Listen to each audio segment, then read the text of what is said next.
Je vous aime. Franchement, je vous adore parce que pour faire la vidéo que je suis en train de faire avec le trajet que je viens de me taper, le séjour que je viens de vivre à Séville, croyez-moi, je vous aime. Mais je ne pouvais pas ne pas traiter les infos qui viennent de tomber, les annonces qui viennent de tomber, notamment du côté de nos amis du constructeur au diapason Yamaha, puisqu'ils viennent d'annoncer ni plus ni moins qu'une mise à jour d'une des machines les plus emblématiques et sérieusement refondues il y a très peu de temps, la toute nouvelle Tracer 9 GT Plus 2025, une moto qui est véritablement un best-seller chez Yamaha. La machine a été complètement revampée, il y a énormément de mises à jour, d'upgrades à droite à gauche et bien sûr, nous allons en parler ensemble et je m'en excuse, j'ai un petit peu de retard, mais comme dit le proverbe, vieux motard que jamais. Bonjour à toutes et à tous, j'espère que vous allez bien. On se retrouve pour un nouvel épisode de Moto Bistro, votre émission consacrée à l'actualité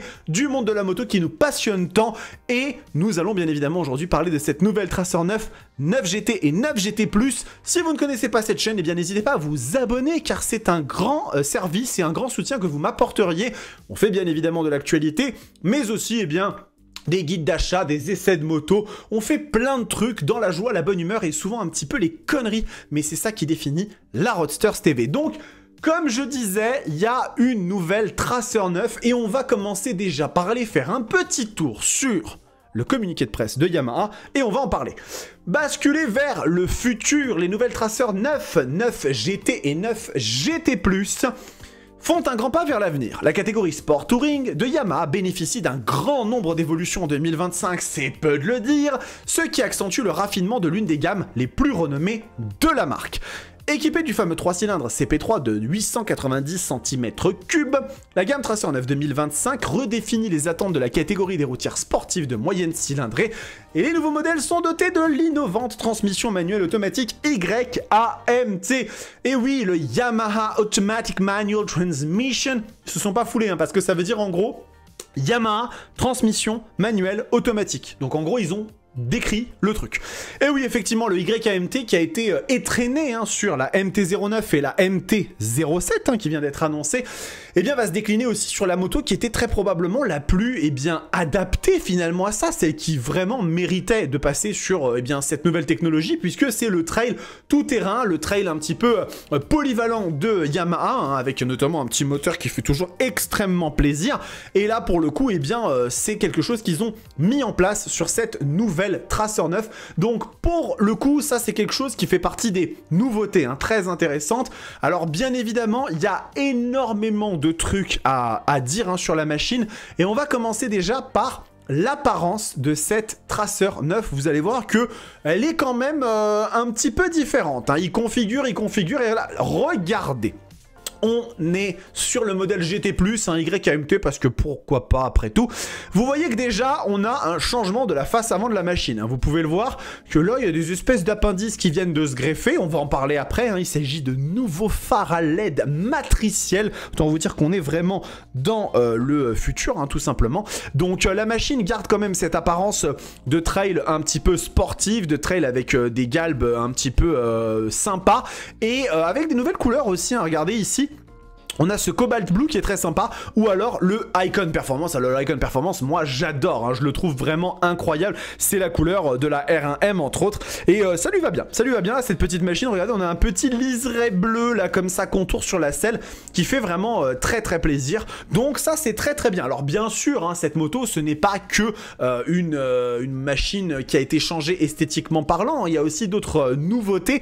On va quand même d'abord évoquer ce qui ne change pas trop, et parmi les choses qui ne change pas trop, il y a le moteur CP3 qui est toujours à 119 chevaux, 93 Nm, c'est un moulin qui a déjà prouvé à de nombreuses reprises qu'il n'avait pas vraiment besoin d'autre chose et c'est la version la plus équilibrée à ce jour. La Tracer 9 2025 offre une conduite engagée et enthousiasmante grâce à un couple linéaire à bas et moyen régime.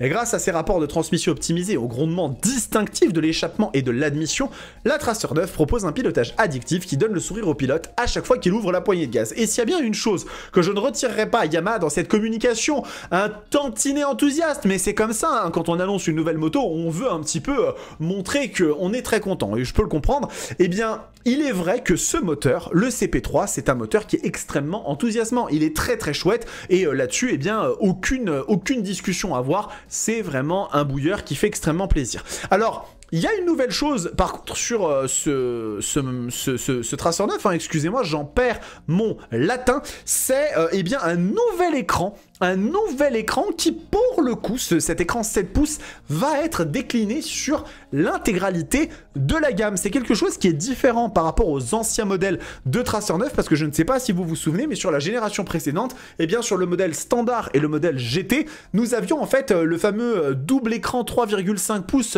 appelé affectueusement par certains l'écran Wall-E.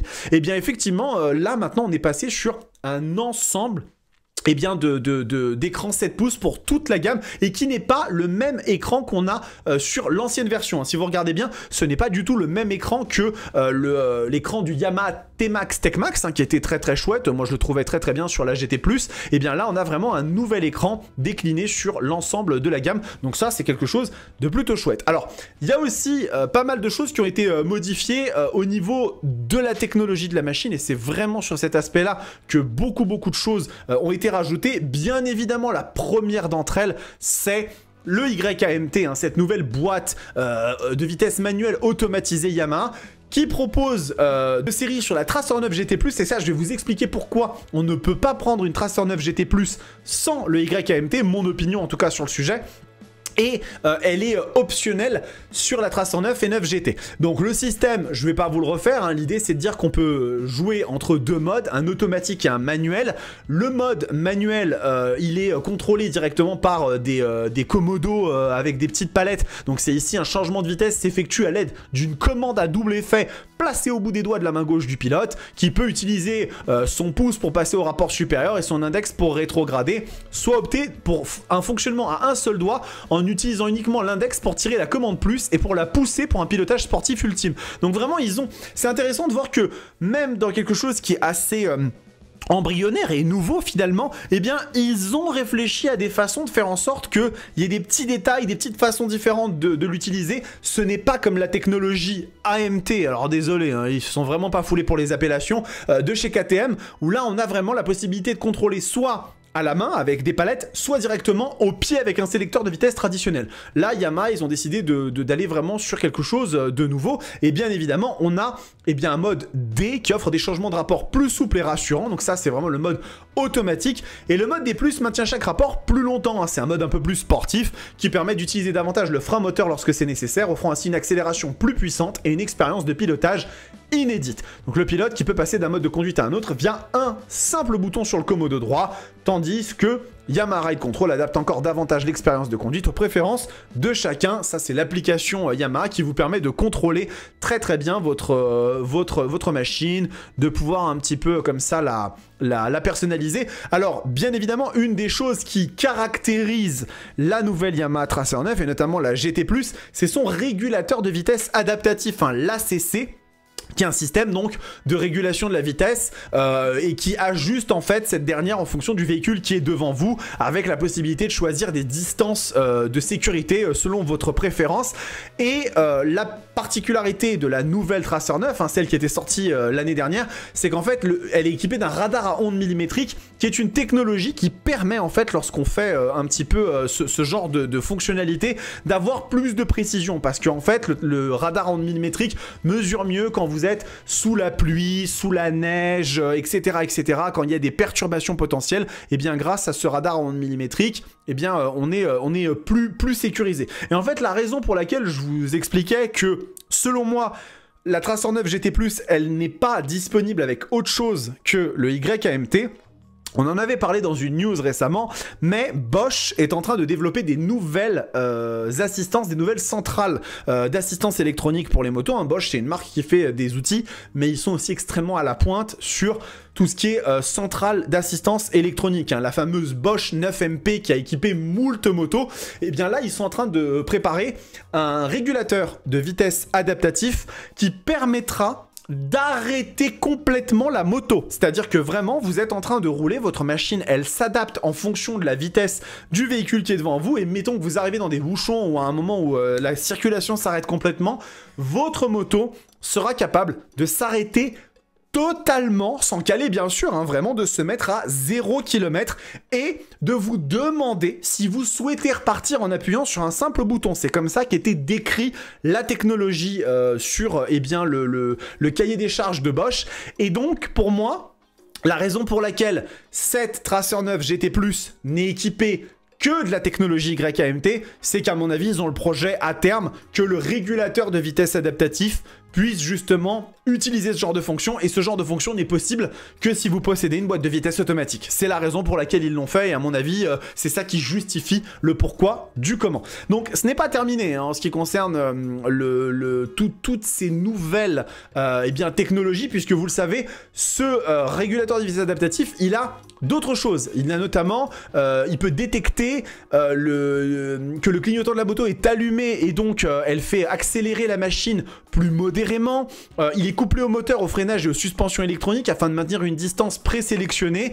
Le frein moteur et les freins sont activés afin de ralentir la moto, et en même temps la force d'amortissement des suspensions électroniques est ajustée pour réduire les mouvements excessifs lors du freinage afin d'aider à maintenir la stabilité du châssis. Il faut savoir que la Tracer 9 GT+, c'est une machine qui est excessivement technologique hein, sur notamment tout ce qui est freinage. Elle a un système de freinage couplé hein, qui lui permet notamment de freiner de l'avant et de l'arrière.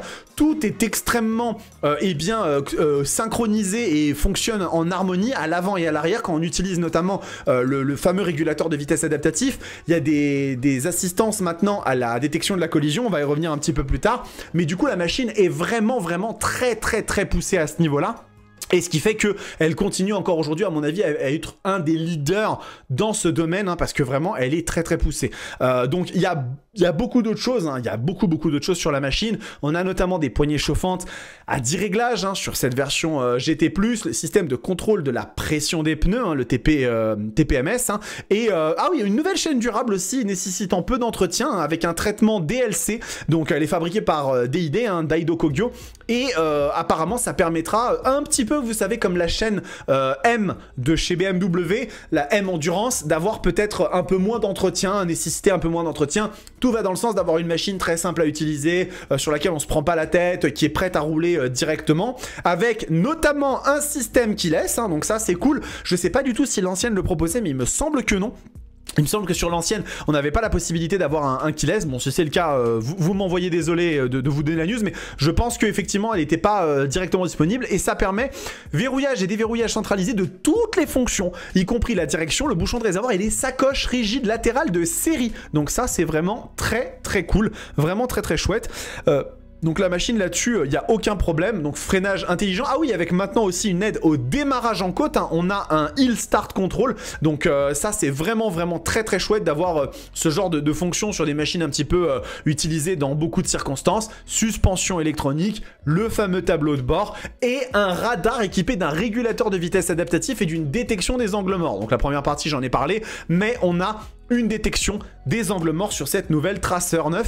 Et du coup, en fait, eh bien écoutez, on n'a pas les prix hein, pour l'instant de cette machine, mais ce qui est sûr et certain, c'est que là, on a une avalanche de nouveautés sur une moto qui était déjà extrêmement technologique, et en plus de ça, placée à un prix très intéressant. L'ancienne Tracer 9, enfin la Tracer 9 actuelle, puisque la nouvelle n'est pas encore sortie, si je ne dis pas de bêtises, elle est à 16 999 €. Voilà, exactement. Et donc, si jamais Yamaha a réussi à la placer dans un tarif qui s'approche entre 17 et 17 500, je peux vous le dire, ce sera un carton phénoménal, puisqu'elle est déjà de toute façon une star absolue. Et même si elle montait de prix de 1000 €, ça m'étonnerait pas que les gens continuent à se ruer dessus. Puisque je vous rappelle qu'à ce prix-là, vous avez notamment la bagagerie, les poignées chauffantes, enfin un vrai rapport qualité-prix extrêmement intéressant. Donc voilà, c'est un petit peu les news concernant cette moto. Il y a beaucoup de choses à en dire, donc forcément, je n'ai pas fait tout le tour de la machine, les amis, parce qu'il y aurait beaucoup trop de choses à dire. Mais voilà, c'était ma façon de vous débriefer un petit peu cette nouvelle moto. On pourrait encore en parler longtemps, mais je vais essayer de vous couvrir le maximum de news avant de partir à l'EICMA 2024, puisque là, en fait, je viens d'arriver, on est jeudi, et dans 4 jours, je repars direction Milan pour vous couvrir l'intégralité du salon. Et je vous le dis, hein, plus j'avance, plus je rencontre des constructeurs, plus je rencontre des personnes dans le monde de la moto, et plus il n'y a absolument aucun doute quant au fait que cette EICMA va être absolument historique et que je vais avoir un malaise, tout simplement, parce qu'il y avoir beaucoup trop de choses à couvrir, mais ce sera avec un plaisir immense que je le ferai. Donc en attendant les amis, prenez soin de vous, kiffez vos bécanes, ciao.